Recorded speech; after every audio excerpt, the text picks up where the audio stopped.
마법사의 조카. 등장인물 디고리, 폴리, 앤드루 외삼촌, 마녀, 플래지, 마부, 아슬란.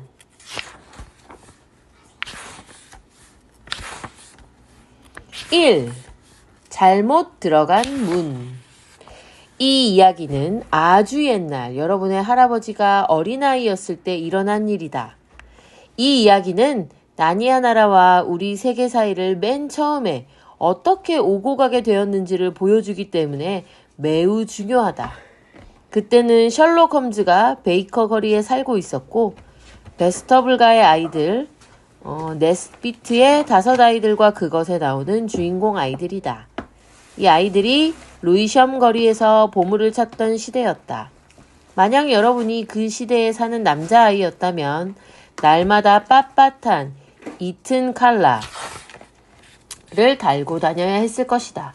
게다가 학교는 지금보다 훨씬 엄격했다. 그러나 음식은 그때가 더 맛있고 달콤했다.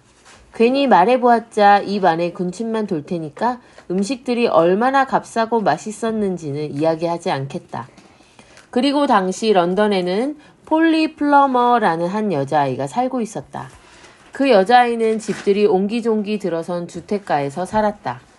어느 날 아침 폴리는 뒤뜰로 나갔다가 옆집 정원에서 한 사내아이가 담장 위로 얼굴을 쑥 내미는 바람에 깜짝 놀랐다.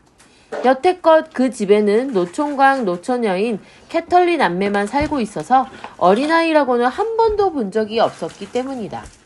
폴리는 호기심에 가득 차서 담장을 올려다보았다. 낯선 그 사내아이의 얼굴은 몹시 지저분했다. 한바탕 울고 난 뒤에 흙 묻은 손으로 문질렀다고 해도 그보다 더 깨끗할 것 같았다. 사실 그 애는 지금 말한 것과 비슷한 짓을 했다. 폴리가 말했다. 안녕? 사내아이가 말했다. 안녕? 이름이 뭐야? 폴리, 너는? 디고리야. 어머, 이상한 이름도 다 있네. 폴리보다 이상하진 않아. 아니야, 이상해. 무슨 소리, 하나도 안 이상해. 어쨌든 난 세수는 해. 네가 지금 해야 할 일은 바로 그거야. 특히... 폴리는 말을 멈추었다. 엉엉 울고 나서는 말이야. 하고 말할 생각이었지만 그런 말은 예의에 어긋나는 것 같았기 때문이다. 디고리는 자기가 울었다는 사실을 남이 알든 말든 개의치 않을 정도로 불쌍한 아이처럼 더욱 큰 소리로 말했다. 그래, 나 울었다. 너라도 울었을 거야.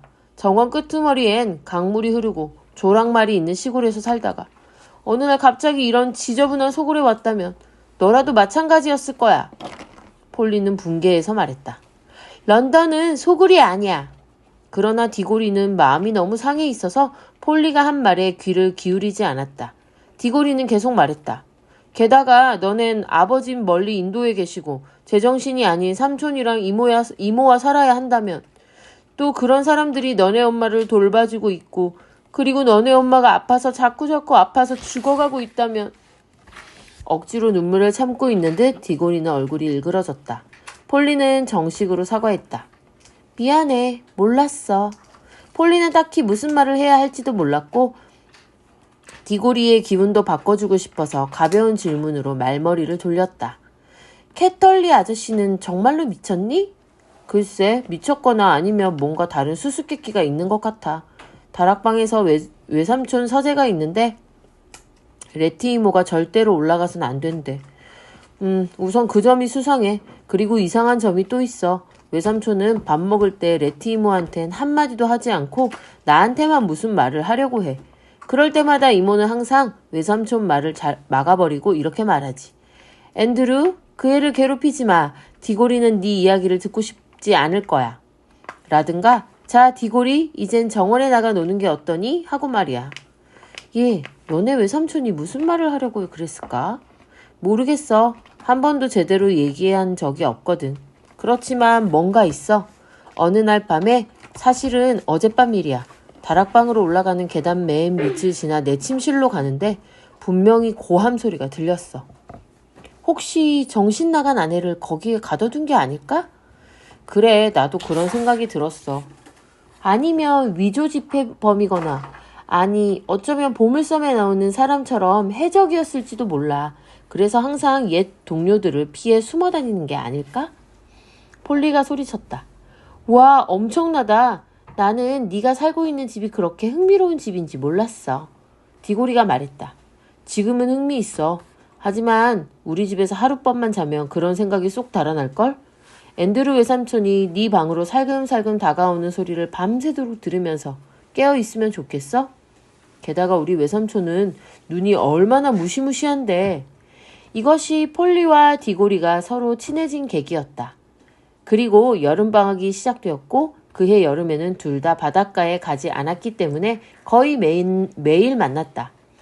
두 아이가 모험할 수 있었던 것은 특히 몇 년 만에 찾아온 그해 여름의 눅눅하고 쌀쌀한 날씨 덕분이었다. 날씨가 그렇다 보니 아이들은 여전히 집 안에 틀어박혀 지낼 수밖에 없었다.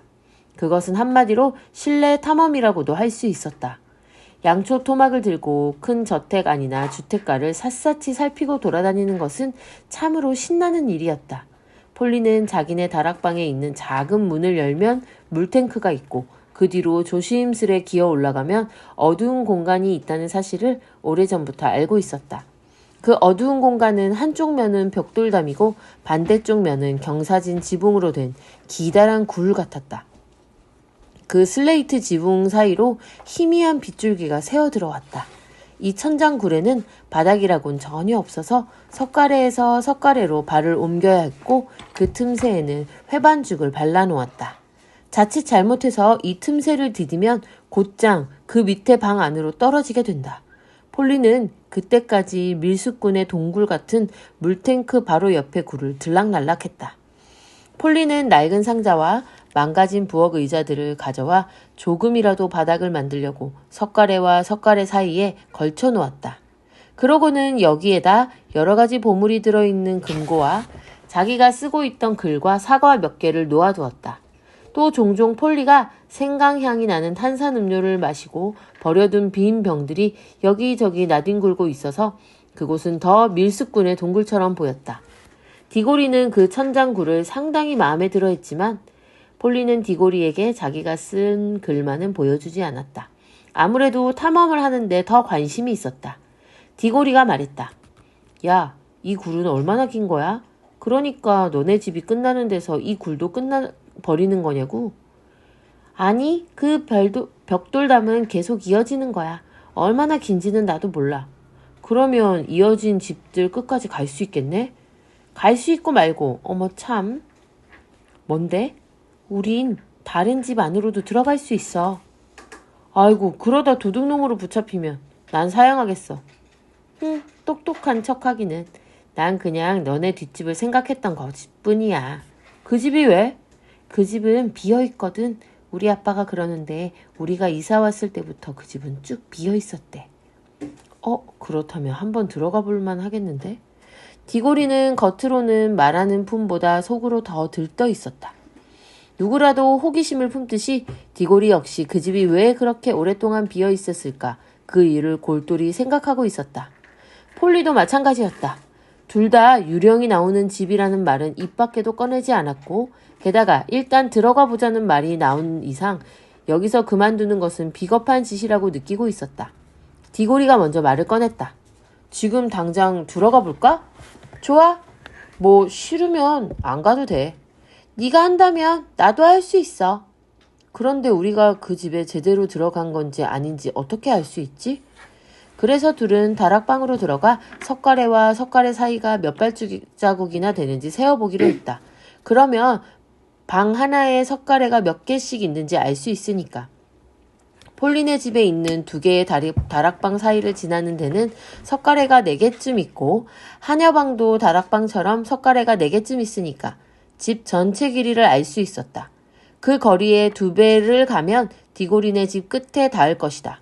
그때 아무 문이나 들어가면 빈집의 다락방으로 통하게 된다. 디고리가 말했다. 그런데 난 그 집이 진짜로 텅 비어 있을 것 같지가 않아. 그럼 어떨 것 같은데? 내 생각엔 누군가 거기에서 몰래 살고 있을 것 같아. 밤에만 어두운 등불을 들고 들락거리면서 말이야. 우린 어쩜 잔인한 범죄 집단을 찾아내서 현상금을 받을지도 몰라. 뭔가 내막이 없고서야 몇 년씩이나 비어있는 게 말이나 돼? 우리 아빠는 하수도 때문일 거라던데. 쳇, 어른들은 만날 재미없는 추리만 한다니까. 두 아이는 밀수꾼의 동굴에서 촛불을 켜고 있다가 이제 환한 다락방으로 나와 얘기를 하니까 그 빈 집에서 유령이 나올 것 같은 생각이 많이 가셨다. 다락방의 길이를 재고 나서는 연필로 전체 길이를 계산해 보아야 했다. 처음에는 둘의 합계가 서로 달랐다. 결국 서로 같은 숫자로 의견이 맞아 떨어지긴 했지만 그것이 정확한지 확신할 수 없었다. 한시라도 빨리 탐험에 들어가려고 둘은 너무나 서둘렀던 것이다. 물탱크 뒤로 다시 기어 올라가면서 폴리가 말했다. 절대로 소리를 내선 안 돼. 너무 중요한 순간이라 둘은 각자 손에 촛불을 들었다. 폴리는 예전에 동굴 안에 초를 잔뜩 가져다 놓았다. 그곳에는 아주 깜깜하고 먼지 투성이에다 폴리와 디고리는 석가래에서 석가래로 건너가면서 가끔씩 우린 지금 너네 다락방 맞은편에 있어. 우리 집은 반쯤 지나온 것 같아 하고 속닥거렸을 뿐 아무 말도 하지 않았다. 다행히 어디에 걸려 넘어지거나 촛불을 꺼트리는 일도 없었다. 마침내 둘은 오른쪽 벽돌담에 작은 문 하나가 보이는 곳까지 왔다. 그러나 두 아이가 있는 쪽 문에는 빗장이나 손잡이조차 없었다. 그럴 수밖에 없는 것이 그 문은 밖으로 나올 수는 없고 안으로 들어갈 수만 있었기 때문이다. 그런데 거기엔 돌리면 틀림없이 돌아갈 것 같은 손잡이가 하나 삐죽하니 달려 있었다. 디고리가 말했다. 내가 돌려볼까? 폴리는 전에 한 말을 똑같이 되풀이했다. 네가 한다면 나도 할 수 있어. 둘은 뭔가 심상치 않은 일이 생길 것 같은 기분이 들었지만 둘 다 되돌아가려고는 하지 않았다. 디고리는 약간 힘을 줘서 문고리를 돌려 밀었다. 문이 활짝 열리자 갑작스레 밝은 빛이 쏟아져 들어와 두 사람은 눈살을 찌푸렸다. 그런데 놀랍게도 그곳은 황폐한 다락방이 아니라 가구가 있는 방 안이었다. 그러나 방 안은 텅 비어 있었고 쥐죽은도 조용했다. 폴리는 더욱 호기심이 생겨 촛불을 끄고 낯선 방 안으로 생진양 소리 없이 들어갔다. 물론 그 방은 다락방처럼 생겼지만 거실처럼 가구가 갖춰져 있었다. 벽에는 선반이 쭉 달려있고 선반마다 책이 빽빽이 꽂혀 있었다. 벽난로에는 장작이 타고 있었고 그 앞에는 키 큰 안락 의자가 등을 보이고 있었다. 폴리와 안락 의자 사이에는 거의 방 한가운데를 다 차지하고 있는 큼직한 책상이 놓여 있었다. 그 책상에는 책과 노트, 잉크병, 펜, 풀, 현미경 등 온갖 것들이 널려 있었다. 폴리는 그 중에서 반지들이 담긴 선홍색 나무 쟁반을 가장 먼저 보았다. 그 반지들은 노란색과 초록색이 한 쌍을 이루고 있었고 조금 사이를 두고 또 다른 노란색과 초록색 반지 한 쌍이 놓여 있었다. 보통 반지들보다 크지는 않았지만 어찌나 반짝반짝 빛이 나는지 금방 눈에 확 띄었다. 그 반지들은 우리가 상상할 수 있는 반짝거리는 작은 물건 가운데 가장 아름다운 것이었다. 폴리가 좀 더 어렸다면 반지 하나를 입 안에 감추고 싶었을지도 모른다. 방 안이 너무 조용해서 시계 초침 소리까지 똑똑히 들렸다. 그러나 폴리가 방금 눈치챘듯이 아무 소리 없이 조용하기만 한 것은 아니었다. 어렴풋이, 아주 어렴풋이 윙윙거리는 소리가 들렸기 때문이다. 만일 그 당시에 이미 전기 청소기가 발명되었다면 폴리는 그 소리가 멀리 몇 층 아래에 있는 방에서 아득히 들려오는 전기 청소기의 소음이라고 생각했을 것이다. 그러나 그 소리는 청소기 소리보다 훨씬 듣기 좋고 음악적인 울림이었다. 단지 너무 가물가물해서 거의 들리지 않을 정도로만 희미했지만 폴리가 어깨너머로 디고리에게 말했다. 괜찮아. 여기엔 아무도 없어. 폴리는 이제 속삭이지 않고 제법 큰 소리로 말하고 있었다. 폴리도 마찬가지였지만 지저분하기 짝이 없는 몰골로 디고리가 눈을 끔뻑거리며 낯선 방 안으로 들어왔다. 디고리가 말했다. 잘못 들어왔어. 이 집은 절대 빈집이 아니야. 누가 오기 전에 빨리 나가는 게 좋겠어. 폴리는 색깔 있는 반지들을 가리키며 물었다.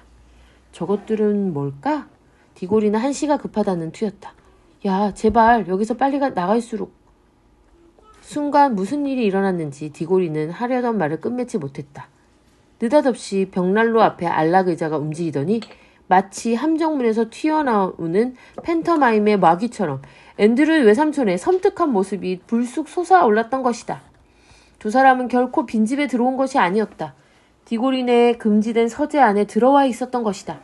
두 아이는 앗! 하고 소리치며 그제야 끔찍한 실수를 저질렀음을 알아차렸다. 좀 더 멀리 갔어야 했다는 것도. 앤드류 외삼촌은 키가 크고 빼빼 마른 사람이었다. 말쑥하게 면도한 긴 얼굴과 오똑한 콧날에다 눈은 번쩍번쩍거리고 잿빛 머리카락은 마구 헝클어져 있었다. 디고리는 완전히 할 말을 잊어버렸다. 앤드류 외삼촌이 전보다 1000배는 더 끔찍해 보였다. 처음에는 그렇게 무서워하지 않던 폴리도 금방 겁에 질렸다. 앤드류 외삼촌이 방문 쪽으로 걸어가 문을 닫고 자물쇠를 잠가버려서였다. 그리고는 빙 돌아서서 번쩍이는 눈으로 아이들을 빤히 쳐다보며 이를 드러내고 소리 없이 웃었다. 앤드류 외삼촌이 말했다. 자, 이제 그 멍청한 누이도 너희한테 힘을 쓸 수 없겠지.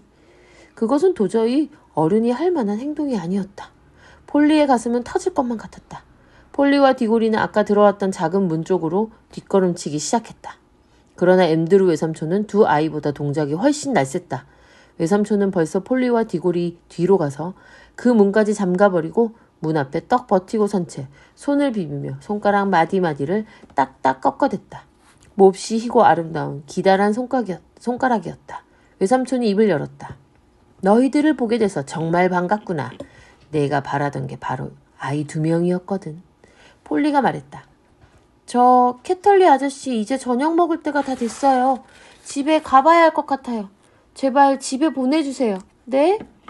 아니, 아직 안 돼. 놓쳐버리기엔 너무 아까운 기회야. 나는 아이 2명이 필요해. 자, 보다시피 난 아주 중요한 실험을 하는 중이거든. 기니피그로 실험해봤는데 효과가 있는 것 같아. 그렇지만 기니피그들은 말을 할 줄 모르잖니. 게다가 녀석들한테 어떻게 돌아오는지 설명해 줄 수 없단 말이야. 디고리가 말했다. 있잖아요, 외삼촌. 이제 진짜 저녁 때가 다 돼서 가족들이 곧 우리를 찾을 거예요. 그러니까 우리를 보내주셔야만 해요. 보내줘야만 한다고? 디고리와 폴리는 서로를 힐끗 쳐다보았다. 감히 용기 내어 말하지는 않았지만 둘의 눈빛은 이거 큰일 났지? 절대 외삼촌 비위를 건드리지 말자 라고 말하고 있었다. 폴리가 말했다. 지금 저녁 먹으러 보내주시면 먹고 나서 다시 돌아올게요. 앤드류 외삼촌은 교활한 웃음을 지으며 말했다. 오호, 그렇지만 돌아올지 안 올지 어떻게 알지? 그러더니 금세 마음을 바꾼 것 같았다. 아, 좋아. 너희가 꼭 가야 한다면 뭐 어쩔 수 없지. 너희 같은 애들이 나하고 얘기하는 게 뭐 그렇게 재밌겠어. 외삼촌은 한숨을 쉬고 나서 말을 이었다. 이따금 내가 얼마나 외로운지 너희들은 상상도 못할 거다. 하지만 괜찮아. 저녁이나 먹으러 가려무나? 그런데 가기 전에 너희한테 선물이나 하나 줘야겠다. 이 칙칙하고 낡아빠진 서재에서 여자 어린아이를 본다는 게 날이면 날마다 있는 일은 아니니까. 특히 너처럼 아주 사랑스러운 꼬마 숙녀는 말할 필요도 없지. 폴리는 앤드류 외삼촌이 진짜로 미친 것은 아닐지도 모른다는 생각이 들기 시작했다. 앤드류 외삼촌이 폴리에게 물었다. 우리 꼬마 아가씨 반지 좋아하지 않니? 저쪽에 있는 노란색이랑 초록색 반지 말이에요. 어머, 너무너무 예뻐요. 초록색 반지는 안 돼. 미안하지만 그 반지는 줄 수가 없고 대신 노란색 반지는 기꺼이 줄 수 있지? 사랑하는 내 마음까지 담아서 말이다. 자, 이리 와서 하나 끼워버려. 폴리는 이제 두려운 마음이 싹 가셨고 이 늙은 신사가 절대 미친 사람이 아니라는 확신을 갖게 되었다. 게다가 그 눈부신 반지들에는 묘하게 사람의 마음을 끌어당기는 뭔가가 있었다. 폴리는 나무 쟁반 쪽으로 다가갔다. 폴리가 말했다. 어머나, 여기서 윙윙거리는 소리가 더 크게 나네. 꼭 반지에서 나는 소리 같아요. 앤드류 외삼촌은 웃으면서 말했다. 하하, 참 재미있는 상상인데. 우리 귀염둥이 꼬마 아가씨. 앤드류 외삼촌의 웃음소리는 아주 자연스럽게 들렸지만 디고리는 외삼촌의 얼굴에서 탐욕에 가까운 열망을 눈치챘다. 그 순간 디고리가 소리쳤다. 폴리! 바보 같은 짓 하지 마! 거기에 손대면 안 돼! 그러나 이미 때는 늦었다. 디고리가 소리친 순간 폴리의 손은 이미 반지 하나를 만지고 있었다. 그리고 순간적으로 아무런 빛도 소리도 없이 폴리는 사라졌다. 방 안에는 디고리와 앤드류 외삼촌만 남아있었다.